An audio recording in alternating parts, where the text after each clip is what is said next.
still to this day, there's companies and brands that I'll never work with because of the initial reaction when they thought that I was going to be that same person forever. I've been able to find companies that respect me and respect what I do and appreciate what I do, and I would so much rather work with those people that not only respect me as a creator, but respect me as a human, and I'm a lot happier working with brands like that. I'm Tom Ward, and over the last couple years, I've had the chance to sit down with some of the biggest celebrities and influencers in the world. What I've always found most fascinating is the stories of the businesses that they've built behind the scenes. On this show, you'll get an inside look of what it takes to build a successful business from some of the biggest celebrities, business people, and up-and-coming entrepreneurs in the world. This is the Tom Ward Show. Yeah, I think doubt is something that you always gonna deal with. You know, you have to wake up every day and be like, that shit ain't about to mess with me. That doubt is not about to mess with me. And you have to really think that that's a continuous fight. That's not just a fight that is just once you tell yourself it's done and I'm not gonna doubt myself, you stop doubting yourself. You know, it don't really work like that. So the only advice I would give is like, when you wake up in the morning, decide to fight that battle, that you ain't gonna believe in your doubts. Yeah. You know what I'm saying? That's good advice.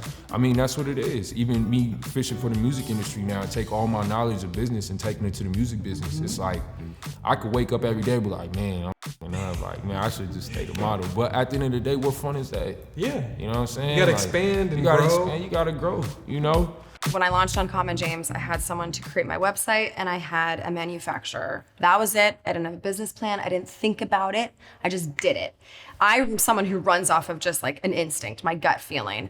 And I think that if you have that, if you have passion and drive, go for it. Just do it. And don't let a few no's stop you. People are always going to give you their opinion and, try to, I don't know, almost discourage you in a way. You can't listen to any of that noise. I really think passion and drive are not something that can be taught. If you have that, I agree. you can do anything. Yep. I mean, I didn't go to college. I don't have a BA, but I have those things. You And can't so- teach hustle. No, you can't keep I think it's that. something you either have or don't. Yeah, you can't teach that. So if you have those things, then freaking go for it.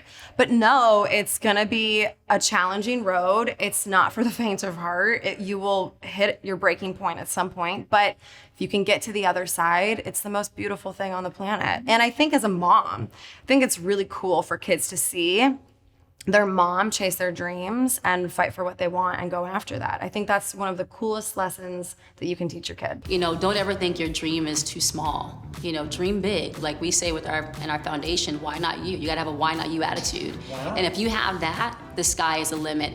And I always say, all it takes is one person to believe, and that person is you. 100%. So if you don't believe in yourself, how's anyone nobody else? else will. So if you believe in it, you have a vision for it, write down your goals. You work hard. Work hard, create your platform, be fearless, and the sky's the limit. How important is passion when starting up a business? Yeah, that's a great question. For me, it's everything. You know, it's the thing that gets you through the thick and thin and pushes your organization to the next level. You have to build a team and gets your team motivated. And when people say to me, like, describe yourself in one word, I'll say passionate. It's like everything that I get engaged with, I don't do it unless I'm totally passionate about it. Fail fast, iterate quickly. And that's something he would say over and over and over again. Fail fast and iterate quickly. So don't be afraid to fail. And when you do fail, make changes. Figure out what went wrong and how you can improve and continuing to build. People don't realize either that when you start a business, nobody's gonna be on your cheerleading team. Like even your friends who say, oh yeah, I'll support the business, like no, they won't.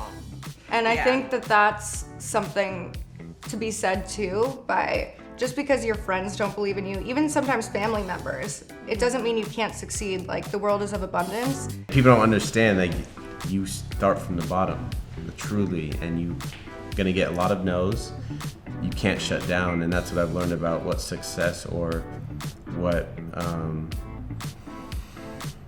just about you can't give up. And giving up is true failure, but it's okay to fail in the sense that like doesn't always have to be perfect, it doesn't always need to be right, but you always got to move forward. It is very sometimes scary to go out there and do it, but if you want it that badly and you feel like it's almost like your purpose, which is exactly what I feel, it's not going to come to me.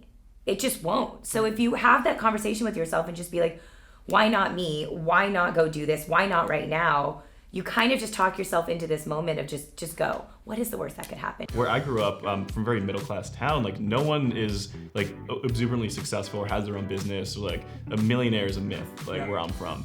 So like that was such an interesting thing. It's like you could actually create your own wealth and create impact on the world and not have to work for someone else. So that kind of sparked me. And then what entrepreneurship really is just figuring it out.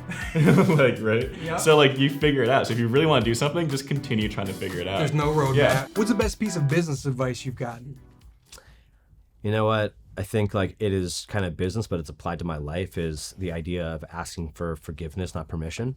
I think that a lot of times like no one's going to pay attention to you unless you go and make them pay attention to you, you know? And I think a lot of times it's the being willing to put yourself out there, take that risk, and being unafraid to fail. I think it's knowing when to ask questions and, you know, making sure that you reach out to people, because a lot of people are so afraid to ask. People don't know when to, you know, reach out to someone. And a lot of times people are willing to help you as long as you're not asking them to do something for them that is of direct value and time. First thing I did when I was 16, I was a big Los Angeles Clippers fan, and I didn't have any money to go to the games, but I'd go there and scalp tickets. So I'd just buy tickets for a certain price. People would be walking in, and they'd say, you have any extra tickets?